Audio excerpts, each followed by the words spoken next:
Hi there.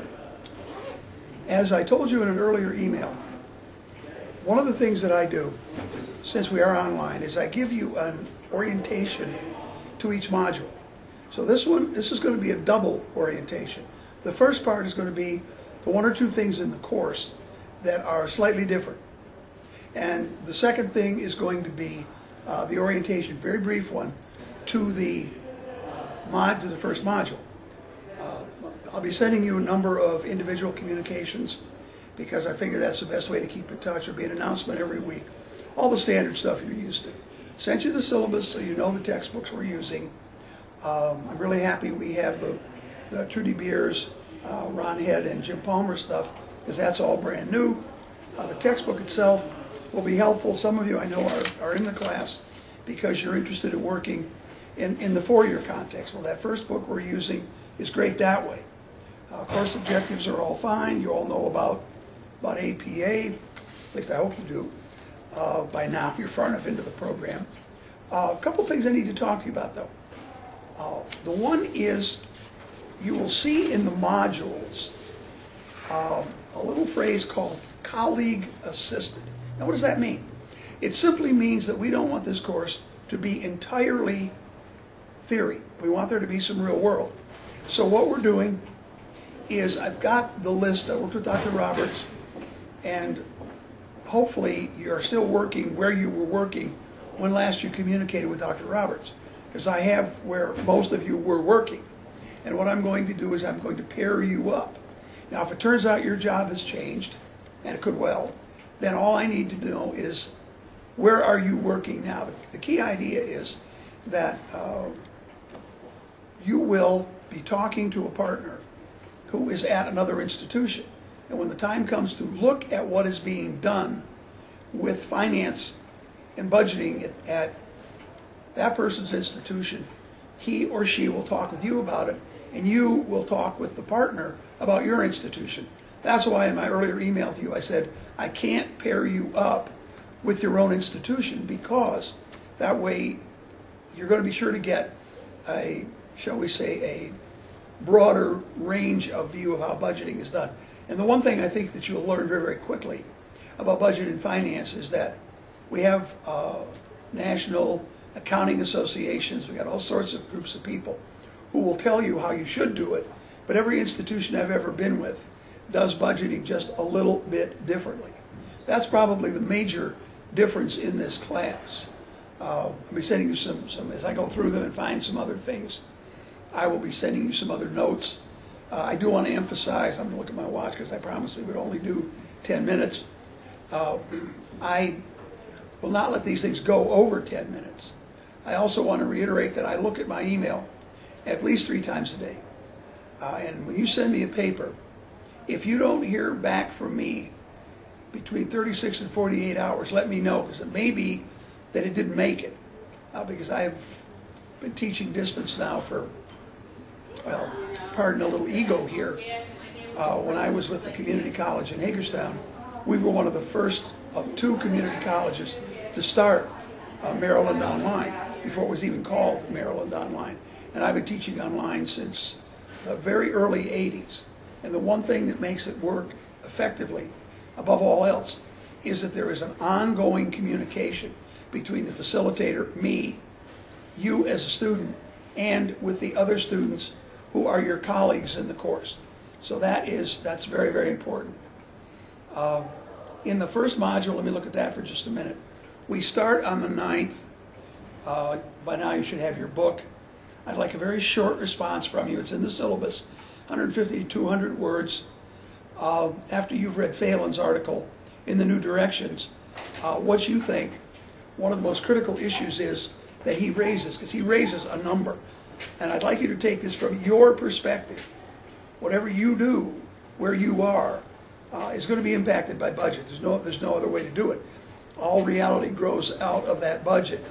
So looking at how that's affected what you've done over the last year or so, pick that and just give me a very short explanation as to how that goes.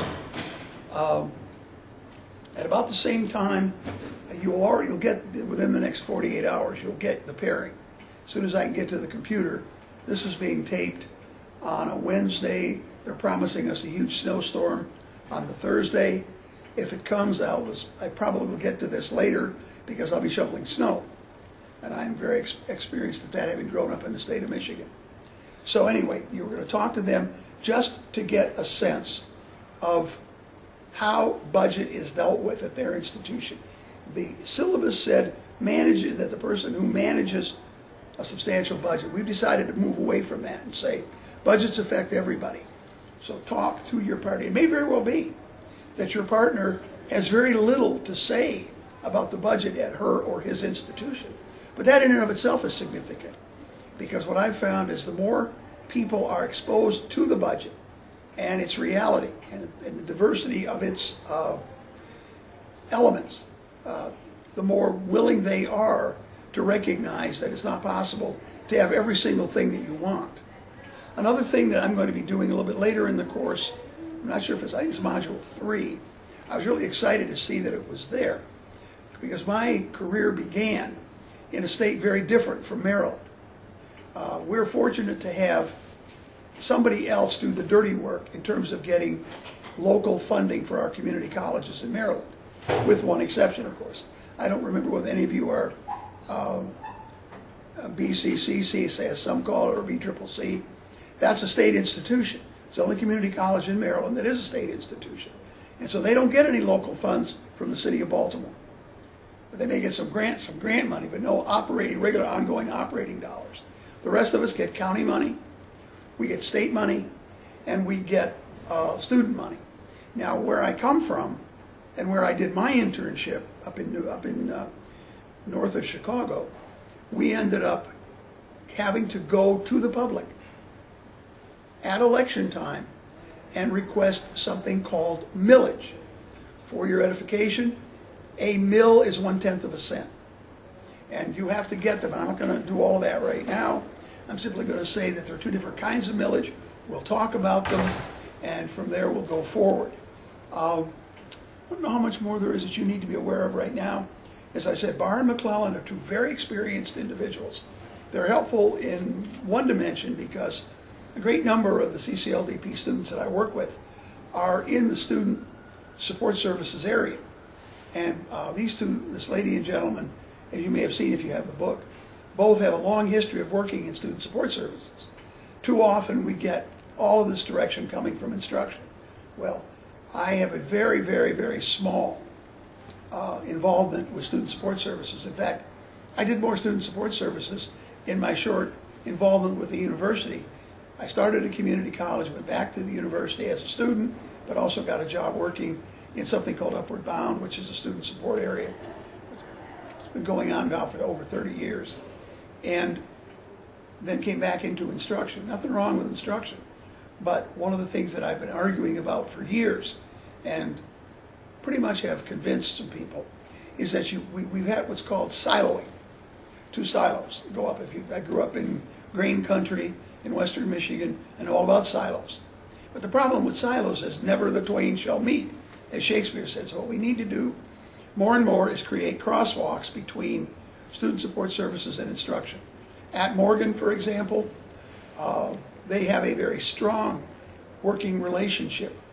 They've created a living and learning dynamic under one of the new PhD candidates. I was on his committee. He did a superb job. Who built this? He came out of Penn State. His phrase was he escaped from Penn State and brought the model and refined it so that you have what goes on. It helps because it's a residential institution. Perhaps some of your institutions are residential. That's a wonderful thing to look at from the budgeting point of view. In Maryland, we have dorms at Allegheny. I think we have residence facilities at Garrett. I don't think we have them anywhere else. The community college I moved here from, which was 20 miles as a crow flies from the Indiana border, and we still get a lot of Indiana students at that school. And I've been long gone from there. They built dorms so that they could make it easier for the students coming even 20 miles. Sometimes the students would be happier to stay on campus, as it were. So anyway, one final thing is please, I love hearing from you. I love talking with you. The one skill I've yet to master is mind reading. I've yet to find a problem that together we couldn't solve. But if I don't know it's a problem, then we can't collaboratively solve it. So I look forward to working with you. You'll get another one of these for the second module.